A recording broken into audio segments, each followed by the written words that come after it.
ফেরাউনকে ডেকে যদি আল্লাহ বলে, ফেরাউন তুমি জাহান্নামে যাও, go to the hell fire, ওর কি কোনো এক্সকিউজ দেওয়ার সুযোগ আছে? কারণ তুমি দুনিয়াতে কি করেছো তোমার চেয়ে ভালো কেউ আর জানে।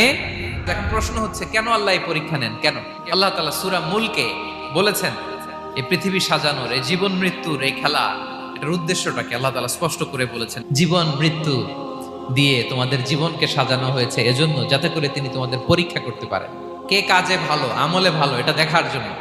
আল্লাহর দেখার প্রয়োজন নাই, আমাদেরকে দেখানোর জন্য এই পরীক্ষার আয়োজন। আমি ভালো করবো না খারাপ করবো এটা আল্লাহ জানে না? তো ওনার পরীক্ষা করা লাগে কেন? আমি জান্নাতি না জাহান্নামী এটা আল্লাহ জানেন না? আমাদেরকে জানানোর জন্য এই পরীক্ষার আয়োজন। মানে তুমি জেনে যাও তুমি জান্নাতি না জাহান্নামী, এজন্য আল্লাহ তাআলা পরীক্ষার আয়োজন করেছেন। এখন আর আল্লাহকে এক্সকিউজ দেওয়ার সুযোগ নেই। আচ্ছা বলেন তো, আবু জাহেলকে যদি আল্লাহ এখন কিয়ামতের দিন বলে, Abu Jahl go to the hell fire, আবু জাহেলের কিছু বলার সুযোগ আছে? কারণ ও দুনিয়াতে কি করে আসছে এটাও জানে না।